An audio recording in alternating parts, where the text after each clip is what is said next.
Você pode participar da nossa conversa usando a hashtag correspondente médico. Doutor Fernando Gomes, bom dia. Bom dia, Elisa. Um dia bastante preocupante, né? E cheio de emoções e informações que deixam a gente muito ensimesmados e preocupados. Pois é, angustiados com as imagens. Imagine quem está no local, quem mora no local. Por isso a gente já começa falando sobre a tragédia em Beirute e o estresse pós-traumático. Foi uma mega explosão, você tem acompanhado com a gente aqui na programação, em um Líbano já devastado pela crise econômica, somado ao momento de pandemia da Covid-19. Então, socorristas tentam, neste momento, encontrar sobreviventes da explosão, que deixou pelo menos 100 mortos e pelo menos 4.000 feridos. Hoje, o presidente Michel Aoun deve decretar estado de emergência pelo período de 2 semanas. O Líbano fica numa região já conhecida pelos ataques frequentes de grupos terroristas. Doutor, como é o sistema nervoso de quem convive em locais assim? E mais, existe uma reação defensiva quando se escuta algum barulho, como o barulho de uma bomba? Existe um processo no cérebro chamado atenção seletiva. Então, conforme a gente é exposto a um determinado estímulo, é natural que a gente venha diminuindo a relevância daquele estímulo que, no caso, pode ser a explosão de uma bomba. Ou, por exemplo, a gente já nota aqui quando a gente vê o número crescente de mortes por coronavírus. A gente sabe que no começo a gente tinha uma determinada emoção, conforme o tempo passa, isso vai diminuindo.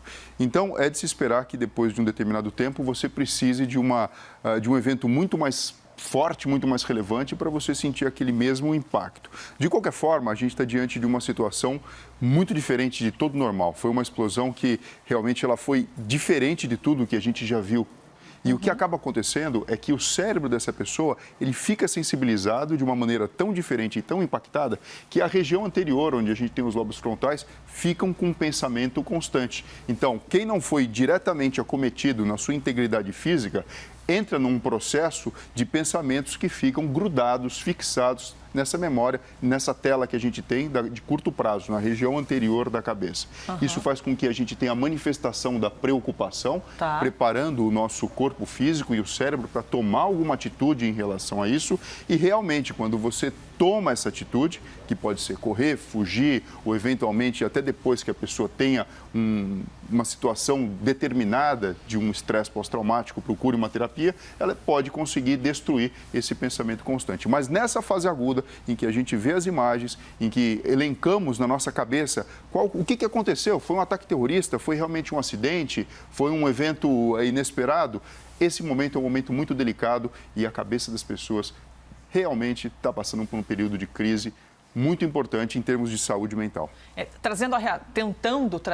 Tentando imaginar a realidade de um morador de Beirute aqui para a nossa conversa, seria um ser humano que já viveu alguma espécie de um estresse, levando em conta um local que já teve ataques, que já teve conflitos armados. Então, é uma pessoa que já vive num estado de atenção? Um estado de atenção especial, que já sabe o que pode significar uma explosão, uma bomba ou, de repente, um barulho muito grande, né? Só que, dessa vez, a coisa fugiu do limite do normal, do natural. E isso acaba impactando na sua manifestação comportamental. E, evidentemente, que é um choque, né? Nós já estamos num ano difícil, dramático, por causa do novo coronavírus e, de repente, mais uma notícia trágica. Por exemplo, nós aqui no Brasil, a quantos quilômetros de distância? Mais de 10.000 quilômetros do Líbano, já sentimos angústia, desespero ao ver esse tipo de imagem. E para quem está no local, existe uma janela entre ver o que ocorreu e, de fato, a ficha cair? Ou seja, aquele tempo de o que está acontecendo? Nós, seres humanos, temos esse tempo até conseguir compreender o que está acontecendo? Como você tem o seu cérebro e o seu corpo preparado para lutar pela sua vida a qualquer custo, esse sistema ele já está acoplado na nossa forma de funcionar desde que a gente nasce, a percepção do problema pode mudar. Você imagina um indivíduo quando tem um acidente ou vê um acidente próximo dele, com toda aquela descarga que acontece de noradrenalina e adrenalina, além de aumentar a sua percepção sensorial, então qualquer barulho, qualquer mínima movimentação luminosa, ela tem uma relevância no cérebro muito grande e também o seu corpo físico, seus músculos ficam numa situação vantajosa em relação às outras pessoas para poder se movimentar e preservar a vida. Então, a percepção do problema, ela é diferente. E o que acontece? A própria natureza é sábia, porque a memória da gente tem um poder incrível na construção do que a gente chama de realidade. Numa situação como essa, além de você ter essa descarga muito grande de adrenalina e noradrenalina, existe também uma liberação que a gente chama de tônica depois, porque ela aumenta e fica prolongada por um determinado período, muito maior do que o normal, de cortisol, que acaba sendo um anti-inflamatório hormonal produzido pelo próprio corpo. E nós sabemos, baseado na neurociência, que o cortisol a longo prazo, ele impacta no funcionamento do hipocampo, que é uma região responsável pela formação de memória. Então, trabalhos científicos já mostram, por exemplo, que crianças que são tratadas em orfanato sem muito carinho, elas acabam tendo um pior desempenho no processo de aprendizagem. E quando é feito o exame de imagem, essa região ela pode ser, inclusive, menor do ponto de vista físico. Fazendo o paralelo, Elisa, a mesma coisa pode acontecer com essas pessoas e acaba sendo um truque da natureza para que isso tenha um menor impacto na construção da realidade e da memória dessas pessoas. Minha nossa, que complexo para quem vive nesse local. O senhor falou de orfanato e logo já me veio aqui à mente um drama, né? A quantidade de crianças que, desde o dia 4 de agosto de 2020, desde ontem, não vão mais ter os seus pais ou as suas mães porque simplesmente morreram ou ainda nem se tem notícias, né, com tudo que desabou, que veio abaixo em cima das pessoas. Uma pergunta, doutor, que com toda certeza pode parecer boba, mas é interessante para fazer para um neuro. Na hora do desespero, a nossa tendência é gritar. É claro que em muitos momentos é para pedir ajuda, gritar socorro, mas por que a gente, na hora de desespero, de situações graves, naturalmente já reage com um grito, já começa a gritar? Seria uma descarga de energia? São duas coisas. Uma, realmente é uma descarga de energia. O sistema límbico, a parte emocional do cérebro, ela encontra isso como uma forma de você extravasar aquela tensão. E existe uma segunda comunicação silenciosa, nem tanto, né, porque é através do grito, para a preservação da própria espécie. Então, a hora que eu tomo um susto, na hora que eu tenho um impacto com uma situação que pode me machucar fisicamente, que pode me tirar a vida, e eu grito, outras pessoas, acaba sendo um truque da biologia também, outras pessoas que mesmo não estejam muito perto vão entender a preocupação e a seriedade daquele evento e, portanto, podem, de uma forma mais ágil, tomar precaução para preservar a vida. Como se fosse uma sirene. Como se fosse uma sirene. Isso acontece com outras coisas também. Por exemplo, você imagina numa situação, época do Homem da Caverna, em que existia muita fome e encontra um determinado alimento, né? Se o alimento é bom, todos iriam brigar para conseguir ter acesso a essa alimentação. Mas se, de repente, esse alimento ele está em estado de putrefação e o indivíduo, assim que tem acesso a ele, faz uma cara de nojo, isso já sinaliza a todas as outras pessoas que estão por perto que não precisariam ir até ali porque o alimento não é de qualidade. Então, é uma forma de comunicação silenciosa, como eu falei, nem tanto, para que todos os indivíduos que estejam próximos tomem a precaução para manter a sua vida e a sua integridade física. Eu quero trazer aqui mais uma observação em relação à audição. Isso me chamou bastante a atenção. A gente tem até um trecho de uma entrevista para poder chamar, porque uma estudante brasileira que vive em Beirute, bem perto do Porto, aliás, contou para a gente o que ocorreu com ela logo, instantes, né, logo depois dessa explosão. Vamos ouvir. Parece que a gente sentiu uma pressão muito forte, eu não sei como descrever isso para vocês, mas uma pressão muito forte nos ouvidos. Depois desse sentimento, dessa pressão, a gente só ouvia vidro quebrando, muito vidro quebrando. Daí a gente olhou pela janela e percebeu que tem uma fumaça cor-de-rosa saindo da direção do mar, né? E num outro trecho também ela cita, e eu li a respeito disso, que pessoas disseram que sentiram dor no ouvido na hora da explosão. Por que isso, doutor? Quando acontece a explosão, a massa de ar que está em volta, ela acaba sendo um veículo para que essa energia mecânica ela possa trafegar. E quando a gente olha como funciona o processo da audição e da interpretação do som dentro do cérebro, é fácil entender. Aconteceu a explosão. Muita energia mecânica, como se fosse, por exemplo, eu mando uma pedra no meio de um lago e tem aquelas ondas que propagam em volta. Só que a gente não está vendo porque isso é o ar. Quando toma contato com o nosso ouvido, e a gente tem ali a membrana do tímpano que faz esse contato inicial entre essa mudança, essa vibração e a sinalização para as células internas que vão transformar esse estímulo mecânico em estímulo elétrico até levar para o cérebro, essa membrana, que funciona como se fosse um tamborim, ela é sensível e ela tem um determinado, uma magnitude de energia que ela consegue suportar. Então, não é improvável que algumas pessoas tenham o seu tímpano realmente rotos, machucados, lesados por essa transmissão de energia, e você percebe que na própria descrição dela, ela diz isso. Então, uma pressão muito grande, porque o impacto dessa onda mecânica que chega através da camada de ar, ela impressiona tanto as células da nossa pele, do nosso corpo, das nossas mucosas, mas principalmente o que está mais relacionado com essa percepção, que são os tímpanos. A gente vê então esses efeitos, assim, digamos, secundários, porque o que mais chama a atenção, primeiramente, é a questão química de tudo que envolveu essa tragédia. A hipótese considerada, até o momento, hipótese mais provável para explicar a explosão, foi a combustão de 2.700 toneladas de nitrato de amônio. Esse produto estava armazenado no porto, que foi onde ocorreu a explosão. O produto químico é usado para fabricar fertilizantes e defensivos agrícolas. Ele, inclusive, está associado a uma outra explosão no Texas, em Texas City, em abril de 47. E assim como em Beirute, o acidente ocorreu no porto da cidade de Texas City e causou a morte de 581 pessoas. A magnitude da explosão foi tão grande que simplesmente desintegrou 2 navios cargueiros. Foi o maior acidente industrial da década na história norte-americana. E aí, quando a gente vê esse tipo de imagem, doutor, o trauma, eu não consigo nem assim exemplificar o que seria um trauma num ser humano que vive esse tipo de tragédia. E existe o pós, como conviver com esse trauma. Então, esse é o desafio daqui para frente dos sobreviventes dessa tragédia.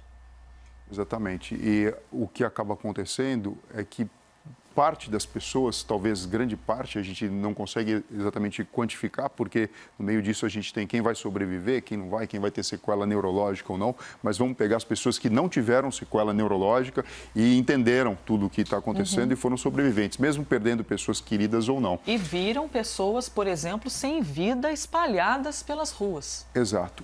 Existe uma descrição na psiquiatria chamada de estresse pós-traumático. O que é isso?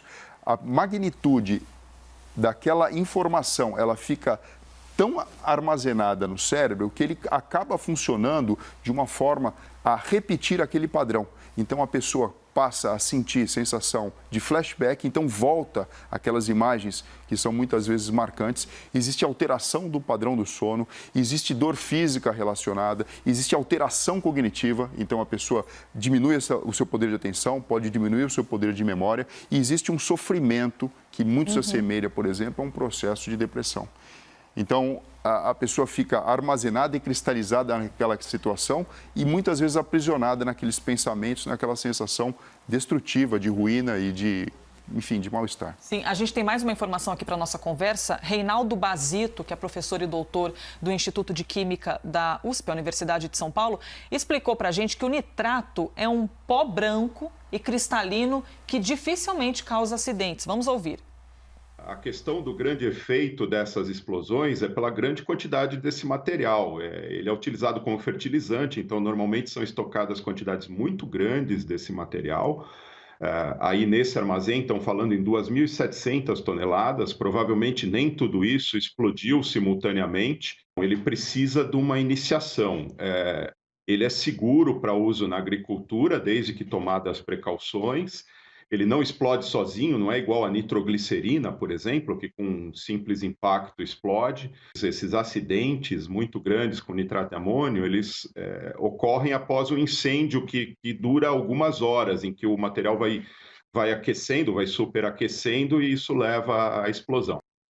E é exatamente esse incêndio que a gente foi acompanhando por meio das imagens feitas no momento, no local em Beirute, e que depois do incêndio vieram as explosões. E aí, observando agora pelo cenário do sistema de saúde da capital.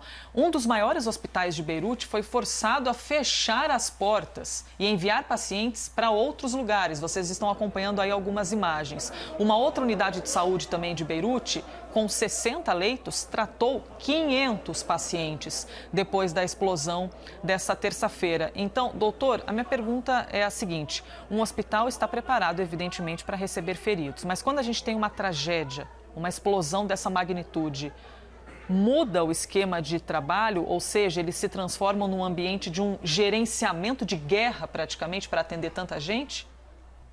O cenário muda, né? A gente já sabe o que mata primeiro numa pessoa. Então, existe uma coisa chamada ATLS, Advanced Trauma Life Support, que foi descrito no finalzinho do século passado. Então, a gente sabe que vias aéreas obstruídas podem matar primeiro do que a respiração e depois, então, a circulação cardiovascular. Isso acaba sendo o critério que a gente usa para tratar as pessoas que têm um trauma, um acidente ou enfim. Quando você tem muitas pessoas nessa situação e você tem um desequilíbrio entre o que o serviço de saúde ou de emergência pode oferecer e o número de vítimas, existe um gerenciamento diferente. Por exemplo, se eu tenho poucas pessoas e um sistema competente, eu não digo de ser bom ou não, eu digo competente em termos numéricos mesmo, para tratar aquilo, você vai mirar primeiro atender as pessoas mais graves. E você deixa os leves e moderados num segundo momento, porque a variável tempo ela é inexorável, ela vai acontecer. Quando você tem um número muito grande de pessoas numa situação grave e você não consegue tratar todo mundo, o critério ele acaba invertendo. Então, esse gerenciamento acaba priorizando muitas vezes o atendimento pronto e rápido dos leves e moderados, eu digo em termos da magnitude do acidente, para que você não tenha um maior número de baixa.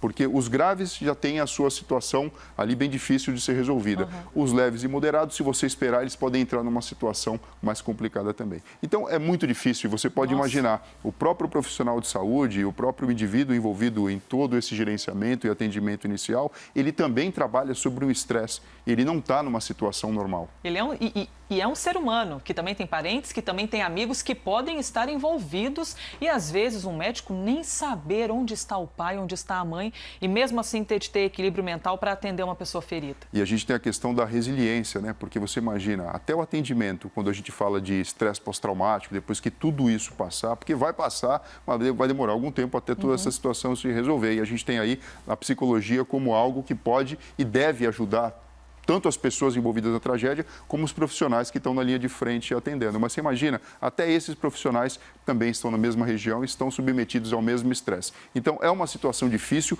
Hoje em dia, a medicina tem ciência disso e a gente sabe que todo desafio ele precisa, sim, de uma ajuda, muitas vezes internacional, porque só quem está naquela região, no local, tem dificuldade de gerenciar tudo isso. O impacto e a gravidade da situação é muito grande. Tanto que já existem vários países enviando estruturas de hospitais de campanha para poder dar conta de tantos feridos em Beirute. A nossa conversa aqui, a gente ficou tão focado no assunto que eu nem olhei a rede social, mas olha, obrigada a você que participou, que mandou mensagem pela hashtag correspondente médico, o Daltron, Marco Neto, Josué Lima, Anderson, Beethoven, João Gabriel. Obrigada pela gentileza, é sempre muito bom ter a sua participação, viu?